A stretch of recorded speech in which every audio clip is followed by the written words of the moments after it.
ఇవాళ మనము గ్రామ సభ పెట్టిన ప్రధాన ఉద్దేశం మన గత సంవత్సరం నుంచి కూడా మన పాలకవర్గం లేనప్పటి నుంచి కూడా మన గ్రామ పంచాయతీ ఇప్పటికి కూడా ఖర్చు అవుతుంది. ఆ ఖర్చు వివరాలు తెలుసుకుంటూ మళ్ళీ మన గ్రామ సభకు ఏజెండా ప్రకారంగా మన పారిశుద్ధ్య నిర్వహణకు మనం ఏం చేయగలుగుతాం, తర్వాత ఇప్పుడు వాటర్ ప్రాబ్లం రాకుండా మనం ఏం చేసుకోవాలి, ఇవన్నీ మనం చర్చించుకున్నాం. అయితే ఫస్ట్ ఆఫ్ ఆల్ మనకు గత సంవత్సరం నుంచి ఇప్పటి వరకు అయితే మనకు గ్రామ పంచాయతీకి ఇప్పటివరకు నిర్ణయం రాలేదు. పై నుంచి సర్పంచ్ పాలకవర్గం లేకుండా కూడా మనం ఏంటంటే కొంచెం పనులు చేయించినాం, లైట్లు పెట్టించుకున్నాం, పైప్ లైన్ పెట్టించుకున్నాం, దసరా వస్తే ప్లేట్ వేయించుకున్నాం. ఆ ఖర్చులన్నీ జరిగినాయి. బ్లీచింగ్ పౌడర్స్ వాటికి ఆగస్టు 15 జనవరి 2 వీటన్నిటికీ ఖర్చు అయ్యాయి. ఆ ఖర్చుల వివరాలు నేను మీకు చెప్తాను. ఓకేనా? పైప్ లైన్ రిపేర్స్ మొత్తం మన ఊళ్ళో ఇప్పుడు ఇంకా 2024 నుంచి మన పాలకవర్గం వచ్చే వరకు పైప్ లైన్ రిపేర్ ఖర్చులు మరియు పైప్ లైన్ మెటీరియల్ ఖర్చులు మొత్తం పైప్ లైన్ రిపేర్ చేయడానికి 53,637 రూపాయలైనాయి. అలానే పైప్ లైన్ మెటీరియల్కి ఒక 33,000 రూపాయలు అయింది. పోయినసారి బతుకమ్మ బాయికి ఈసారి కాదు, అంతకుముందు 2023లో బతుకమ్మ బాయికి పెయింటింగ్ వేయించడం జరిగింది. దానికి సంబంధించిన పేమెంట్ ఒక 19,000 రూపాయలు ఉంది. ఆ 19,000 రూపాయలు ఇప్పటి వరకు కూడా పేమెంట్ కాలేదు. అదొకటి. డీజిల్ బిల్స్ అనేటివి మొత్తం డీజిల్ బిల్స్ మొత్తం 40,000 ఒక 40,000 రూపాయలు. ఏంటిది అంటే మనకు ఈ 40,000 అంటే మనకు చాలా తక్కువ అయింది. ఎందుకు అంటే మనము తిప్పడం కూడా బాగా తక్కువ తిప్పినాం. ఎందుకంటే మనకు అమౌంట్ సరిపడా లేక మనము తక్కువ తిప్పినాం. అమౌంట్ ఉన్నప్పుడు మనం చేయడం వేరు, అమౌంట్ లేనప్పుడు చేయడం వేరు. అప్పటికైనా కానీ మేము అటు వేసి ఇటు వేసి మెల్లమెల్లగా వారానికి 2 రోజులు 3 రోజులు తిప్పుకుంటూనే ఉన్నాము. డీజిల్ ఖర్చు వచ్చాక 40,000 దాకా వచ్చింది.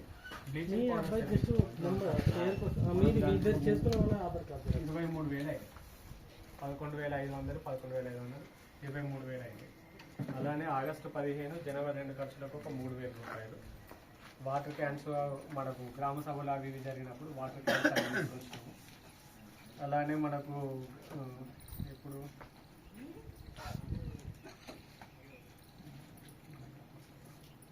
ప్రజాపాలన గ్రామ సభ జరిగినప్పుడు అప్పుడు టెన్స్ వేయించడం జరిగింది. ఆ టెన్స్ ఖర్చులకు దానికి ఒక 3,000 రూపాయల ఖర్చు వచ్చింది. అలానే మన ఆఫీస్కి సంబంధించి వాటర్ జిరాక్సులు తీపియడానికి, ఎందుకంటే మన ఈ ఓటర్ లిస్టులు కావచ్చు, లేకపోతే నోటీసులు కావచ్చు, వీటన్నిటికైనా జిరాక్స్ ఖర్చులు. అలానే మనకు ఫ్లెక్సీలు చేయించడం జరిగింది. మన ప్రజాపాలన దినోత్సవం అప్పుడు కావచ్చు, మిగతా రకరకాల పనులు జరిగినప్పుడు మనకు గవర్నమెంట్ మనకు ఏ ప్రోగ్రామ్ ఇంప్లిమెంట్ చేసినా మనకు ఫ్లెక్సీలు వేయమన్నారు. ఆ ఫ్లెక్సీల ఖర్చులు అవన్నీ కలిపి ఆ యొక్క 6,000 రూపాయల ఖర్చు వచ్చింది. అలానే మొన్న బతుకమ్మ జరిగినప్పుడు లైటింగ్ ఖర్చు, ఓన్లీ లైటింగ్ మెటీరియల్ కోసం 7,600 రూపాయలు. అట్లనే మనం శానిటేషన్ లేబర్ని ఎక్స్ట్రా ఎంగేజ్ చేస్తున్నాం. దానికి సంబంధించింది ఒక 9,000 రూపాయల ఖర్చు వచ్చింది. అప్పుడు ప్లేట్ రాక్ వేపించి కొంచెం చేపించింది, అదొక 9,000 రూపాయల ఖర్చు వచ్చింది. అలానే మన గ్రామ పంచాయతీకి సంబంధించిన రిజిస్టర్స్ ఉంటాయి. రిజిస్టర్స్కి సంబంధించి రిజిస్టర్స్ కావచ్చు, స్టాప్లర్స్ కావచ్చు, చిన్న చిన్న ఖర్చులు మన ఆఫీస్కి సంబంధించిన పేపర్ బండిల్స్, వీటన్నిటికి కలిసి దగ్గర 12,000 రూపాయల ఖర్చు. ఇది మొత్తం కలిపి మనకు ఏంటి అంటే పాలకవర్గం లేనంత వరకు అయిన ఖర్చు మొత్తం అమౌంట్ ఇది 2,54,000 రూపాయలు అయింది. పాలకవర్గం రాక ముందు వరకు. పాలకవర్గం వచ్చిన తర్వాత మన సర్పంచ్ గారు చేయించిన ఖర్చు. ఇప్పుడు పైప్ లైన్ రిపేర్స్ చేయించారు. పైప్ లైన్స్ రిపేర్స్ అయిపోయినాయి. మళ్ళీ అలాగే గ్రౌండ్ ఒకటి క్లీన్ చేయించడం జరిగింది. ఒకసారి మీరు చెప్పిన ఖర్చు ఒకసారి చెప్పండి. అట్లాగే నర్సరీ ఉంది కదా, నర్సరీకి సంబంధించి మట్టి చెప్పడానికి ఖర్చు వచ్చింది. ఆ ఖర్చు 1,400 రూపాయల ఖర్చు వచ్చింది. బోర్ పైప్ లైన్ వేయించడం జరిగింది.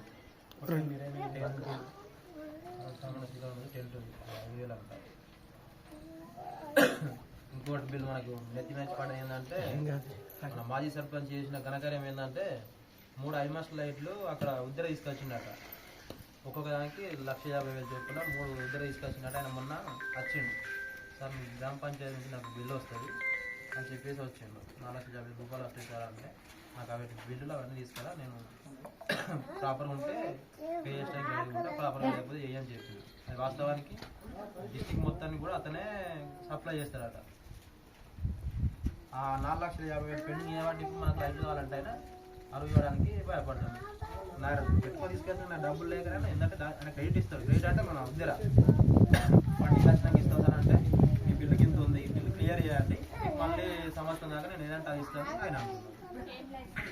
అది మస్ట్ పెద్ద లైట్ చూసాను హత్యలు కనుక అంబేద్కర్ అది 150 3 పెండింగ్ 3 ఉన్నాయి బిల్లు. 4,50,000 అంటే అంత పెద్ద మొత్తంలో మనం ఇక్కడ మూడు బిల్లు నాకు కావాల్సిన పెండింగ్ ఉన్నాయి సార్ అని చెప్తున్నాడు.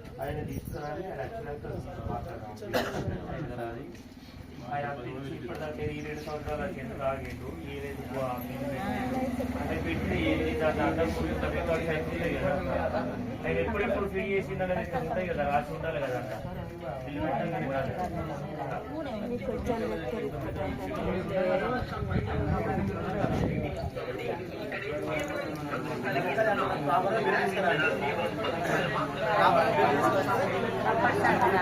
అప్పుడు రూట్ ఎక్కలేదా రైతులతో అంతర్ముఖుల కార్యదర్శి రికార్డ్ అయిపోతుంది కదా, రాస్తాను కదా ఆ రికార్డ్ ఎప్పుడు సంబంధించినవి మామూలుగా బిల్లు 1,50,000 రూపాయలు అంటే దానికి 1,50,000 కాదండి, 4,50,000 అంటే ఒకదానికి 1,50,000 చొప్పున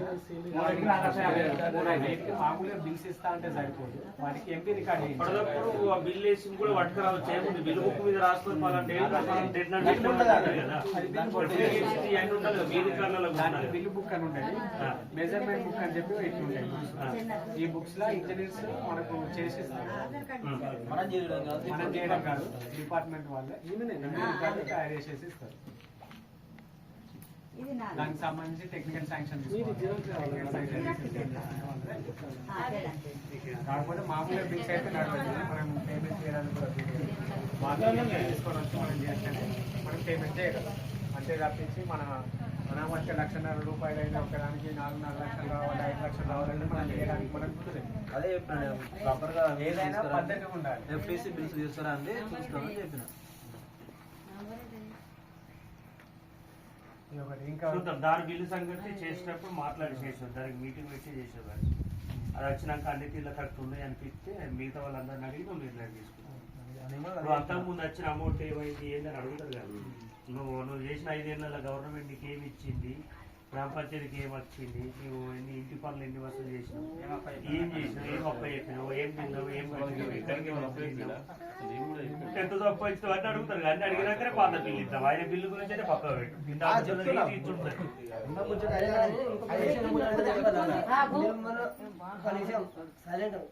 మొన్న మీరు ఈ పాత వాళ్ళు ఈ బలైన వాళ్ళు ఉన్నారు కదా, వాళ్ళకి ఒక 2 నెలల జీతం ఇవ్వాలి.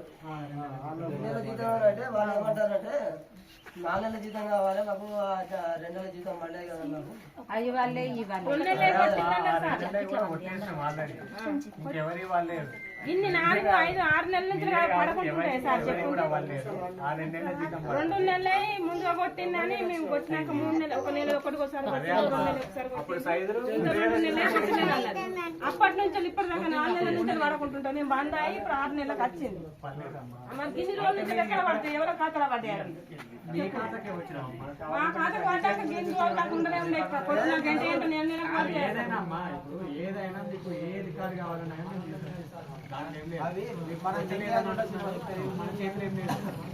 చెక్కు రాసి జగిత్యాల మనం పంపించి ఉంటుంది, వాళ్ళకు ఇవ్వడం ఉంటుంది. అందులో వాళ్ళ 2 కుప్పలు ఉంటాయి, అన్ని చెక్కులే ఉంటాయి. మన లేక పంపించిన వాళ్ళు 1 by 1 కొట్టుకుంటూ వస్తారు. సో నా లైన్ వచ్చే వాళ్ళకు ఏమైందో తెలియదు. నిన్న సైదులు పోతే ఏమన్నారు చెప్పారా? మనం కొట్టించుకున్న కలెక్టర్ దగ్గర డైరెక్ట్ కట్టలేదు ఇట్లా బీరువాలో పెట్టింది ఒక్కటే అడిగితే వాళ్ళు సపోర్ట్ చేసి మళ్ళీ తొందరగా కొట్టించి అది కూడా నేను ఆయనకు చెప్పిన, ఇట్లా చెక్కుల ఇబ్బంది అయితే అది చదవబట్టి మొన్న మన మీ జీతాలు ఉన్నాయి కదా అని చెప్పి పంపిస్తే మొన్న కొట్టిండారు. కొట్టిరా మరి?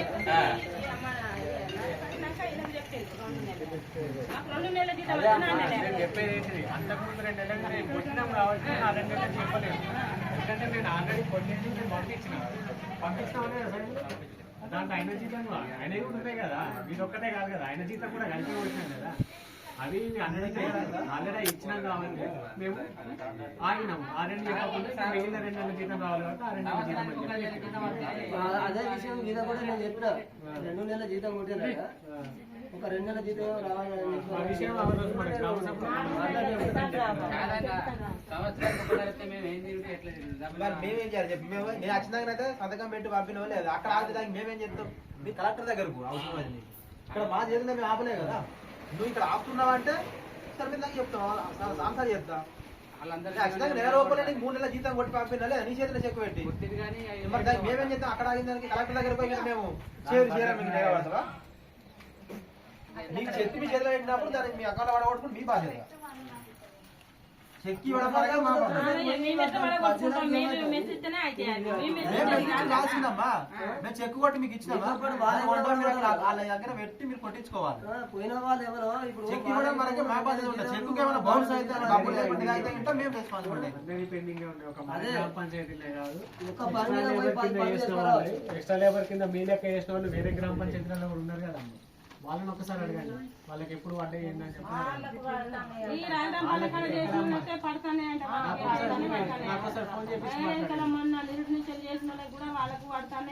అదే అమ్మా నేను అనేది ఒకసారి నాకు ఫోన్ చేసి మాట్లాడి హైదరాబాద్ వాళ్ళు ఎవరు